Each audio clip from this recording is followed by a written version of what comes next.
Alors bonjour, j'espère que vous allez tous bien. Alors vous avez été nombreux à me demander une analyse de la société Texas Instruments, un des leaders dans l'industrie des semi-conducteurs. Alors comme d'habitude, je passerai en revue les principaux indicateurs financiers, la politique de distribution du dividende, les atouts, mais aussi les points de vigilance.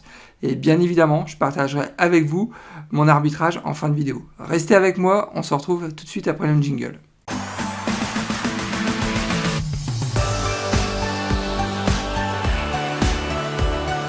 Alors pour ceux qui ne me connaissent pas encore, je me présente Nicolas de la chaîne Mister Dividende. Mon objectif financier est de construire un revenu passif stable et sécurisé en investissant sur les marchés financiers. Je partage avec vous et en toute transparence mes analyses boursières. Je publie en règle générale 2 à 3 vidéos par semaine, donc il ne faut pas hésiter, inscrivez-vous, c'est entièrement gratuit. Je rappelle que mes épisodes sont disponibles en podcast et vous pouvez aussi rejoindre la communauté sur Discord. J'ai laissé le lien dans la description de la vidéo. Avant de démarrer, n'oubliez pas de liker ma vidéo, c'est toujours très important pour soutenir la chaîne. Je tenais à vous informer que je ne suis pas un conseiller financier, qu'il est important de faire ses propres recherches avant d'investir sur les marchés. Ne foncez pas tête baissée sans savoir dans quoi vous investissez. Gardez toujours votre esprit critique, c'est vraiment le meilleur moyen de faire de l'argent sur les marchés. Alors en quelques mots, Texas Instruments est spécialisé dans la conception, la fabrication et la commercialisation de semi-conducteurs. Alors leur cœur de métier, c'est le circuit analogique. Ils font un peu plus de 75% de leur chiffre d'affaires sur cette famille de produits. Ça concerne les amplificateurs opérationnels, amplificateurs aussi audio et circuits d'interface. Ils font aussi un peu plus de 17% de leur chiffre d'affaires sur les processeurs. Donc c'est des processeurs qui sont destinés aux applications télécom et automobiles. Et à noter, ils font presque 7% de leur chiffre d'affaires sur tout ce qui est calculatrice et produits de connectivité sans fil. Alors au niveau de la répartition de leur chiffre d'affaires, il faut savoir qu'ils font que 10% en fait de leur chiffre d'affaires aux États-Unis, 5% au Japon et en Asie, donc c'est essentiellement la Chine, ils font près de 66%. Et j'attire votre attention sur ce point puisque pour moi, on va le voir un peu plus tard, c'est un point de vigilance. Alors à savoir que j'ai noté 2 concurrents. Le premier c'est un Analog Device, symbole ADI, et le second c'est Microchip Technology, symbole MCHP. Comme je le disais en introduction, vous avez été nombreux sur YouTube et aussi sur Discord à me demander l'analyse de Texas Instruments. Donc je remercie entre autres Nicolas, Julien et Raptor67. Donc merci à vous puisque je ne connaissais pas très bien cette société. Donc ça m'a permis d'approfondir le sujet et il y a vraiment de belles surprises, on va le voir par la suite. Donc il faut savoir que actuellement je ne suis pas actionnaire de cette société. Donc ce que je vous propose en fin de vidéo, c'est de partager avec vous les positions que j'ai sur la société Broadcom. Alors le symbole de Texas Instruments, c'est TXN du secteur de la tech, bien évidemment. Le dividende est actuellement à 2,58%. Son dividende est très bien sécurisé, on est sur un période de 51%. Le cours actuel de Texas Instruments est autour de 178 $ et on est sur une capitalisation boursière de 165 milliards de dollars. Alors regardons d'un peu plus près maintenant l'analyse du titre, à savoir que le rendement actuel du dividende est en ligne par rapport à sa moyenne sur 5 ans. Je rappelle que le dividende est actuellement à 2,58%. Sa moyenne sur 5 ans est estimée à 2,51%. Au niveau du PER, c'est à peu près le même constat puisque le PER est en ligne par rapport à sa moyenne sur 5 ans. Je rappelle que le PER de Texas Instruments est à 22 alors que sa moyenne sur 5 ans est à 22,1. Donc en effet, rien à dire à ce niveau-là. Du côté de Morningstar, donc le fair value de Morningstar est estimé à 166 $. Je rappelle que le cours du titre est actuellement à 178 $, donc il y a un petit premium de 7%. Mais bon, vous aurez compris que d'une manière générale, le titre de Texas Instruments est plutôt bien évalué par le marché, donc c'est la raison pour laquelle pour moi il y a quand même un point d'entrée intéressant. Passons maintenant au retour sur investissement, à savoir que sur les 12 derniers mois de l'année, le rendement de Texas Instruments a été plutôt mauvais, puisqu'il a été de 2,36%, donc dividende intégré, donc heureusement qu'il y a eu le dividende, puisque sinon ils auraient eu une croissance presque négative, alors que le S&P 500 sur la même période a eu une croissance de 21%. Par contre, sur 10 ans, c'est plutôt bon puisque la croissance, le rendement de Texas Instruments a été de 438%, donc qui est donc Texas Instruments surperforme en fait le S&P 500, puisque je rappelle que le S&P 500 sur 10 ans a pris 320% de dividendes intégrés. Donc ça, c'est plutôt une bonne nouvelle. Et on constate quand même, c'est vrai, effectivement, depuis maintenant presque un an, le titre végète. Donc une nouvelle fois, je pense que là, il y a un point d'entrée intéressant. Donc au niveau du split donc, des titres, il faut savoir que jusqu'à présent, il y en a eu 6. Le dernier, ça commence à dater, hein, c'était en 2000, donc avec un ratio de 2:1. Et sinon, au niveau du nombre de titres en circulation, il faut savoir qu'il y a un programme de rachat d'actions qui est toujours actif depuis maintenant 10 ans, un programme qui est plutôt ambitieux, ça c'est vraiment un point positif pour les actionnaires. Donc ça permet aussi de booster le cours du titre, puisque je vous rappelle qu'en 10 ans, le nombre de titres en circulation a baissé de 20%. Passons maintenant à la politique de distribution du dividende de Texas Instruments, à savoir que ça fait 32 ans qu'ils versent un dividende sans aucune réduction, ça fait 17 ans qu'ils versent un dividende croissant. Regardez la courbe, hein, c'est une courbe presque exponentielle, à savoir aussi que sur les 20 dernières années, ils ont réussi à augmenter leur dividende en moyenne de 21% par an, donc c'est vraiment une croissance très soutenue. Sur les 5 dernières années, la croissance est de 22% par an, et en septembre 2021, la croissance a été de 13%. Donc là, inutile de vous dire qu'ils ont vraiment privilégié pendant ces 20 dernières années la croissance du dividende et bien évidemment les actionnaires. Donc ça, c'est vraiment un point qui est très très positif.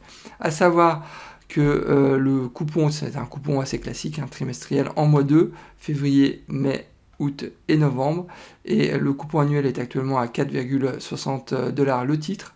Et au niveau des crises, bien évidemment, tout est nickel à ce niveau-là, puisqu'ils ont réussi à augmenter leur dividende pendant la crise financière de 2007 et 2009, et ils ont aussi augmenté leur dividende pendant le Covid-19. Donc là, inutile de vous dire que c'est vraiment du très bon. Donc ça, c'est vraiment, je le répète, un point qui est très très positif pour la société Texas Instruments. Alors, sur la chaîne Mister Dividende, je partage avec vous ma méthode pour gagner jusqu'à 1500$ de revenus passifs par mois grâce à mes portefeuilles d'actions et de crypto. Alors n'attendez pas. Abonnez-vous, c'est entièrement gratuit, donc il faut en profiter. Et bien évidemment, si le contenu de la vidéo vous plaît, vous pouvez aussi liker la vidéo. Passons maintenant aux principaux indicateurs financiers, à savoir que le payout en fin 2021 était à 51%. Ils ont confirmé pendant leur dernier call trimestriel qu'ils allaient augmenter légèrement leur payout pour arriver à 57% en 2022.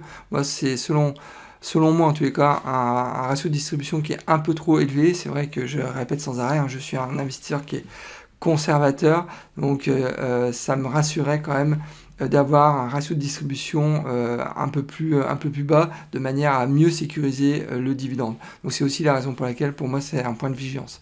Sinon au niveau du chiffre d'affaires, donc il faut savoir que c'est vrai que le chiffre d'affaires vivotait depuis quelques années, mais le business, en fait, l'industrie des semi-conducteurs est en plein boom. Il sera encore en plein boom en 2023 et 2024. Donc c'est la raison pour laquelle, pour moi, c'est un point qui est plutôt positif. Le bénéfice par action est en croissance aussi maintenant depuis 10 ans. Et c'est vrai que le programme de rachat d'actions qui est extrêmement ambitieux chez Texas Instruments, aide aussi à avoir un bénéfice par action qui est en croissance constante, et la dette sur résultat qui est quasiment nulle. Donc vous avez compris quand même que là on est face à une boîte qui a des ratios qui sont plutôt bons, donc vraiment avec des performances financières excellentes, donc vraiment rien à dire à ce niveau-là. Une nouvelle fois, s'ils pouvaient baisser un peu leur payout pour satisfaire les exigences de Mister Dividende, ça serait bien. Passons maintenant à la projection de revenus passifs. Vous constatez que maintenant j'ai deux projections, une projection sans réinvestir les dividendes et une projection avec réinvestissement des dividendes. Donc c'est suite à un commentaire d'un des membres de la communauté qui me faisait remarquer, et à juste titre, qu'il serait intéressant aussi que je présente une projection des revenus passifs sans réinvestir les dividendes, puisque pour ceux en tous les cas qui sont proches de la retraite ou à la retraite, ça a plus de sens évidemment de ne plus réinvestir et de profiter aussi de son revenu passif. Alors, si demain j'investissais 1000$ dans Texas Instruments, je sais que la première année, quoi qu'il arrive, il n'y a pas de changement pour les deux projections, je toucherai à peu près 25$ de revenus passifs. Dans 10 ans, donc en 2032, mon revenu passif sans réinvestir les dividendes serait de 66$, alors que si je réinvestis mes dividendes, mon revenu passif serait de 87$. Donc il y a quand même déjà une petite différence. Et dans 20 ans, Donc ma projection de revenus passifs sans avoir réinvesti mes dividendes serait de 173 $, alors que si j'avais réinvesti mes dividendes, ma projection de revenus passifs serait de 297 $. Et là, c'est vraiment la bonne surprise, hein, puisque moi je rappelle toujours que mon objectif, c'est d'avoir une projection de revenus passifs de au moins 200 $ si, bien évidemment, j'avais réinvesti mes dividendes dans Texas Instruments. Donc là, la projection est bien au-delà en fait de mon objectif. Donc c'est aussi la raison pour laquelle pour moi c'est un point qui est très très positif. Passons maintenant à la prise en compte du développement durable et des enjeux de long terme dans la stratégie de Texas Instruments. Alors, le risque ESG estimé par Morningstar est de 20,28, donc c'est un risque dit moyen, et c'est vrai que c'est un peu la douche froide. Moi je m'attendais à un risque plutôt faible, hein, pour ce type de société. Et quand vous parcourez le rapport de Morningstar, le point de vigilance, hein, c'est les usines en Asie. Et c'est vrai que là, pour le coup, je suis un peu moins étonné quand vous parcourez le rapport. Donc c'est bien évidemment un point de vigilance, hein, dans la mesure où quand vous avez des arbitrages qui sont faits par les fonds d'investissement, en règle générale, maintenant les fonds d'investissement préfèrent investir dans des sociétés qui ont un risque ESG plutôt faible. Lorsque j'ai analysé Texas Instruments, j'ai bien évidemment noté de nombreux points positifs. Au niveau des chiffres, hein, la projection de revenus passifs sur 20 ans est supérieure à 200 $. Donc ça, c'est vraiment un point qui est très très positif. Donc aussi le bénéfice par action, hein, qui est en croissance maintenant depuis 10 ans. Une croissance aussi régulière et continue du dividende. On l'a vu, hein, sur 20 ans, ils ont quand même une croissance en moyenne de 21%. Donc c'est vraiment énorme. Et un niveau d'endettement qui est plutôt très bien maîtrisé. Au niveau du business, il faut savoir que Texas Instruments est leader, hein, sur le marché de plusieurs segments de puces, entre autres le semi-conducteur analogique et les processeurs de signaux numériques. Il faut savoir aussi que Texas Instruments s'appuie aussi sur une force de vente qui est extrêmement bien implantée à travers le monde, principalement en Asie et aux États-Unis, ce qui leur permet aussi de proposer une large gamme de produits. C'est aussi la force de cette société. Il faut aussi noter l'avance technologique sur les pièces analogiques, ce qui permet bien évidemment d'augmenter considérablement la marge brute de la société. Et bien évidemment, j'en ai déjà parlé, mais il faut savoir qu'ils ont un programme de rachat d'actions qui est extrêmement ambitieux, qui fonctionne très bien, puisque en 10 ans, ils ont diminué le nombre de titres en circulation de 20%. J'ai aussi noté quelques points de vigilance, hein, concernant cette société, puisque c'est vrai que le rendement du dividende est inférieur à 3%, donc c'est quand même un rendement relativement faible. Alors en parallèle, on a une projection du revenu passif qui est plutôt intéressante, puisqu'on est à plus de 200 $ de revenus passifs sur 20 ans, mais le rendement immédiat, c'est vrai qu'il est quand même faible. Ils ont aussi un ratio de distribution, comme je disais, un peu trop élevé à mon sens. On est à 57%, alors qu'en 2021, on était à 51%. Et le point aussi qu'il faudrait qu'ils voient, qui sécurise, en tous les cas à mon sens, au niveau des usines, ça serait quand même de réduire le risque ESG qui est beaucoup trop élevé. Et c'est vrai, je le répète, ça peut être un frein dans un arbitrage pour un fonds d'investissement. Au niveau du business, il faut savoir que le risque majeur, hein, c'est les tensions entre les États-Unis et la Chine qui pourraient nuire au business de Texas Instruments. Je vous rappelle qu'ils font quand même 66% de leur chiffre d'affaires en Asie et particulièrement en Chine. Alors, il y a aussi un point de vigilance concernant l'industrie des semi-conducteurs, puisque c'est quand même une industrie qui reste cyclique, même si la demande semble maintenant être un peu plus régulière chaque année. Mais bon, ça reste pour l'instant en tout cas une industrie qui est cyclique. Et il y aura très certainement aussi un risque de perte de revenus dans les 5 à 10 ans à venir sur les produits comme les calculatrices et les autres produits de ce type, puisque c'est vrai que maintenant, on utilise de moins en moins ce type d'outils pour travailler. Pour résumer cette analyse, je considère que le prix de Texas Instruments est plutôt attractif actuellement. Il y a clairement aussi un potentiel de rendement du titre qui est très intéressant. Je vous rappelle que sur 10 ans, le titre surperforme le S&P 500, alors que sur les 12 derniers mois de l'année, le titre a plutôt végété. Donc ça m'incite à penser qu'il y a peut-être un point d'entrée intéressant sur cette société. Sinon, au niveau de la sécurité du dividende, j'en ai déjà parlé. Moi, je considère que le payout le ratio de distribution n'est pas assez sécurisé. Donc, c'est la raison pour laquelle moi, il y a un point de vigilance à ce ce niveau-là. Et la projection du revenu passif est plutôt bon, hein. On l'a vu, on est sur une projection de plus de 200 dollars de revenus passifs sur 20 ans, donc c'est bien évidemment très positif selon mes critères. Alors au niveau du profil d'investisseur, je pense que Texas Instruments peut être intéressant pour les investisseurs qui cherchent la croissance et pour les investisseurs qui sont conservateurs. C'est vrai que pour un investisseur qui est proche de la retraite ou à la retraite, le rendement immédiat est quand même en dessous de 3%, donc il y a quand même des titres qui sont bien plus intéressants pour ce type d'investisseurs. Et pour les investisseurs spéculatifs, je pense aussi que là, ils peuvent passer leur tour.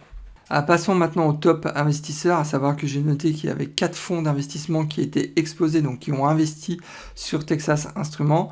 Donc il y a les fonds Jensen, Thomas Gener, First Eagle et Robert Holsten.